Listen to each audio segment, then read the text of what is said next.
सभी मित्रों को नमस्ते। मित्रों, अपने बात कर रहे थे पशु परिचर पार्ट बी पशुपालन, और टॉपिक चल रहा था अपने भेड़ का। पिछली क्लास में अपने बात कर चुके हैं भेड़ की सामान्य जानकारी व स्वदेशी या देसी नस्लों की मुख्य विशेषता। तो आज की क्लास रहेगी भेड़ की प्रमुख संकर व विदेशी नस्लों के संदर्भ में। तो शुरुआत करते हैं आज की अपनी क्लास, भेड़ की प्रमुख संकर नस्लें। तो भेड़ की प्रमुख संकर नस्लों में ध्यान रखना मित्रों, 4 संकर नस्लें वेरी इंपॉर्टेंट है। वो कौन कौन सी है? तो एक अवि वस्त्र है, दूसरी अविकालीन है। अविकालीन यह वेरी इंपॉर्टेंट नस्ल है, दोनों ही राजस्थान में पाई जाती है, इसलिए वेरी इंपॉर्टेंट है, यहाँ से प्रश्न पूछे जाते हैं। तो अविवस्त्र है, इसका उत्पत्ति स्थान, दोनों का उत्पत्ति स्थान सेम रहेगा। अविवस्त्र उत्पत्ति स्थान है वो है केंद्रीय भेड़ व ऊन अनुसंधान संस्थान अविकानगर मालपुरा टोंक। तो ये कहाँ से विकसित की गई है, कहाँ से तैयार की गई है? तो अविकानगर मालपुरा टोंक। और यहाँ पर एक केंद्रीय अनुसंधान संस्थान है भेड़ व ऊन अनुसंधान संस्थान। अविवस्त्र है, ध्यान रखना इसमें रेम्बुले मेरिनो नर व चोकला मादा का क्रॉस करके तैयार की गई है। तो ये क्रॉस ध्यान रखना, मेरिनो नर है जबकि चोकला मादा है। चोकला क्या है? मादा है। नेक्स्ट अगर हम बात करें इसकी मुख्य विशेषता, इसका रंग सफेद है, पूंछ लंबी व पतली है, सींग घुमावदार या हम कह सकते हैं सर्पिलाकार। ये सींग ध्यान रखना, सींग कैसे है? घुमावदार व सर्पिलाकार। यहाँ पर ध्यान रखना इस नस्ल के मेमनों की वार्षिक जन्म दर है वो कितनी रहेगी? 93.21%। और ऊन उत्पादन की अगर हम बात करें 2 से 4 किलोग्राम प्रति वर्ष। तो यहाँ पर 3 बातें ध्यान रखना, एक तो अविवस्त्र है, इसका उत्पत्ति स्थान अविकानगर मालपुरा टोंक। दूसरा ध्यान रखना है संकरण, किन किन के मध्य क्रॉस है? तो मेरिनो नर है और चोकला मादा है। ठीक है। तीसरी बात ध्यान रखना, इसके जो सींग है वो घुमावदार या सर्पिलाकार है। और चौथी विशेषता आपने ध्यान रखनी है, मेमनों की वार्षिक जन्म दर 93.21%। अविकालीन है केंद्रीय भेड़ व ऊन अनुसंधान संस्थान अविकानगर मालपुरा टोंक, यहाँ से इसका क्या रहेगा? उत्पत्ति स्थान। और यहाँ पर क्रॉस ध्यान रखना, अविकालीन है तो अविकालीन है मेरिनो नर व मालपुरा मादा। किससे विकसित की गई है? तो मेरिनो नर है और मालपुरा मादा है। इसमें वेरी इंपॉर्टेंट है मेमनों की वार्षिक जन्म दर है वो कितनी रहेगी? 81.47%। लेकिन सबसे इंपॉर्टेंट आता है टूपिंग। यह कई बार परीक्षा में पूछा जाता है कि भेड़ में निषेचन की क्रिया क्या कहलाती है? टूपिंग या इसे कह सकते हैं समागम। टूपिंग या इसे क्या कह सकते हैं? समागम। तो ये कितनी रहेगी इस नस्ल में? 97.95%, लगभग 98% टूपिंग या समागम की विशेषता पाई जाती है इसमें। तो ये टूपिंग और समागम क्या है? तो हम बात कर चुके हैं निषेचन की क्रिया क्या कहलाती है? टूपिंग कहलाती है। नेक्स्ट ध्यान रखना, कारपेट ऊन उत्पादक नस्ल है। यह क्या है? कारपेट ऊन उत्पादक नस्ल है। कारपेट ऊन उत्पादक नस्ल है।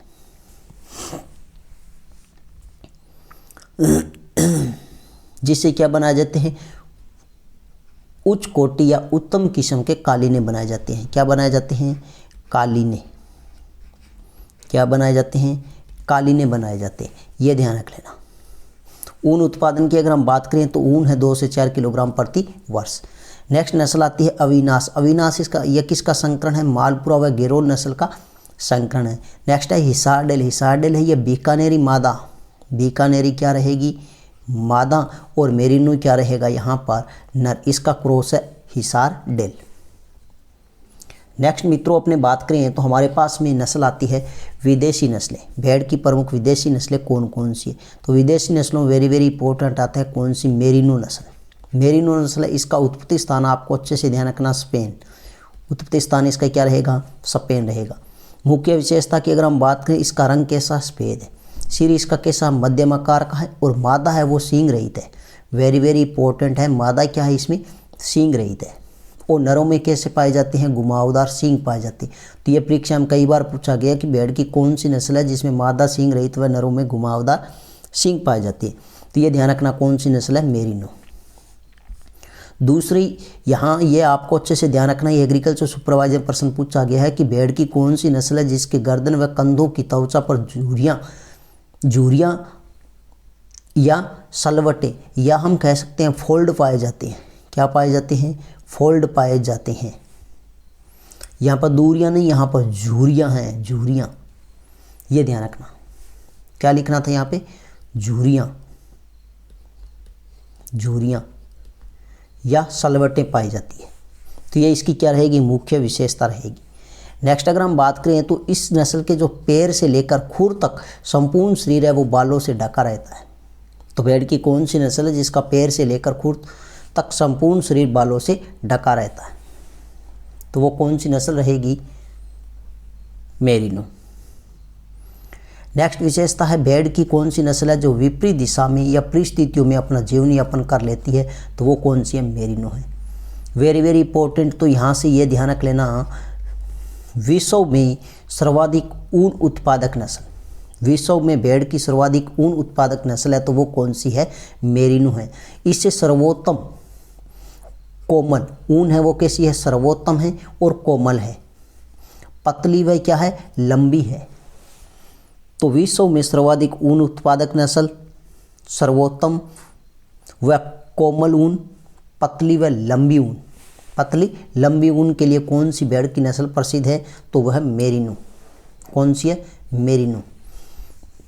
ये ऊन है, ऊन ध्यान रखना, ऊन उत्पादन, ऊन उत्पादन की अगर हम बात करें तो ऊन उत्पादन ध्यान रख लेना, नर है, इससे 10 से 14 किलोग्राम, नर से 10 से 14 किलोग्राम ऊन का उत्पादन होता है। और मादा है, इससे 7 से लेकर 9 किलोग्राम। जो मेरिनो मादा है इससे 7 से लेकर 9 किलोग्राम ऊन का क्या होता है? उत्पादन होता है। लेकिन विश्व में लगभग 80% ऊन, 80% ऊन मेरिनो व मेरिनो की संकर नस्लों से प्राप्त होती है। यह ध्यान रखना, विश्व में 80% ऊन मेरिनो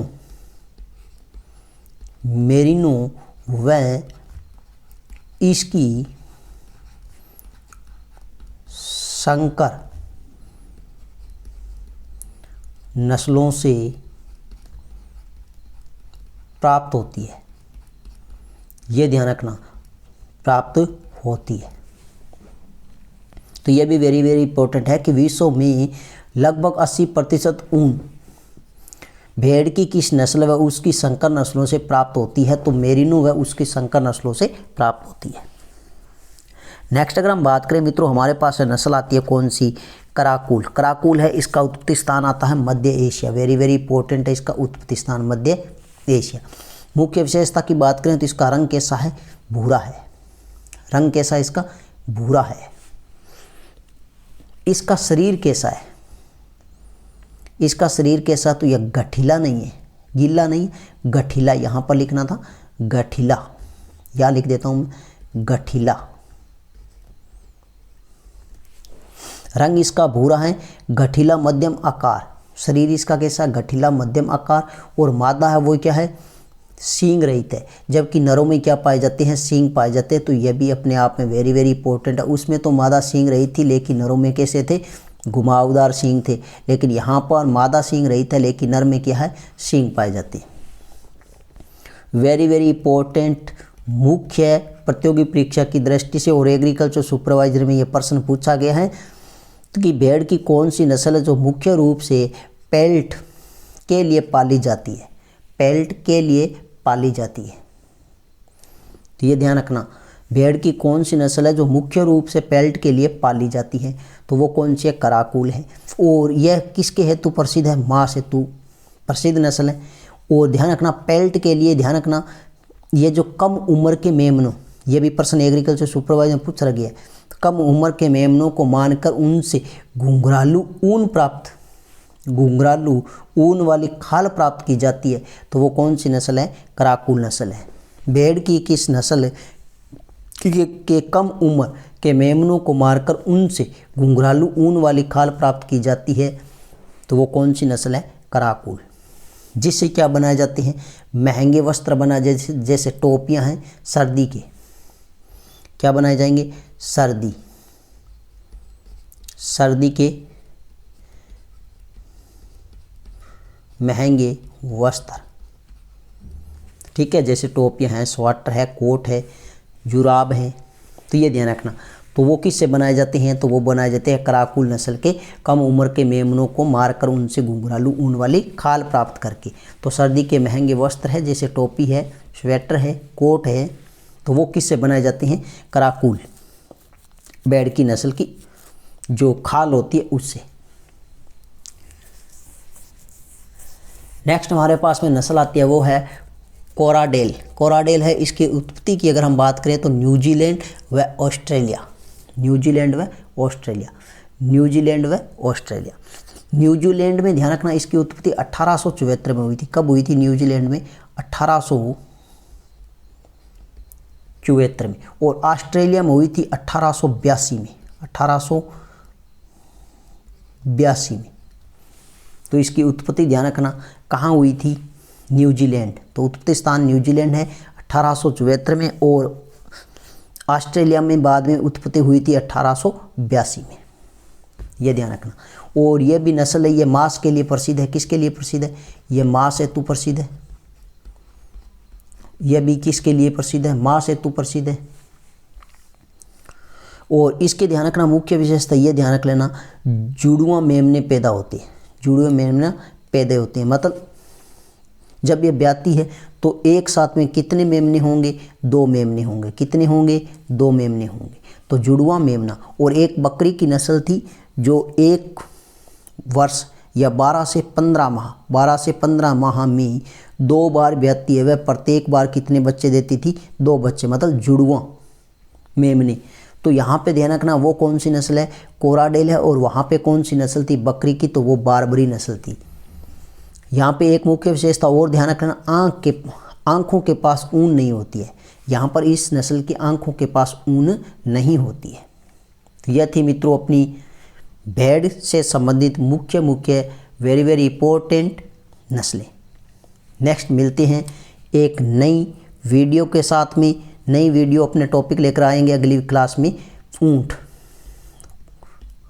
किसकी क्लास रहेगी, ऊँट की क्लास रहेगी। लेकिन एक बात ध्यान रखना, ऊँट की जो क्लास है इसमें एग्रीकल्चर से संबंधित अपने बात करेंगे। और जो राजस्थान भूगोल के संदर्भ में क्लास रहेगी वो अपने पीछे पड़ी है, पीछे वीडियो पड़ी है, वो आप देख लेना। कल परसों अपनी क्या रहेगी, ऊँट से संबंधित क्लास रहेगी। तो ऊँट राजस्थान के प्रतीक चिन्ह में टॉपिक करवाया हुआ ऊँट, वहाँ से आपको पहले वो वीडियो देखनी है। उसके बाद में जो अपने परसों क्लास रहेगी या अपने कल की क्लास रहेगी उसमें अपने बात करेंगे ऊँट के संदर्भ में। तो अगर वीडियो आपको मित्रों अच्छी लगे तो वीडियो को अधिक से अधिक लाइक करें और अपने भाई बंधुओं के साथ वीडियो को अधिक से अधिक शेयर करें और यूट्यूब चैनल को सब्सक्राइब। मिलते हैं नेक्स्ट नई वीडियो के साथ में, तब तक के लिए धन्यवाद।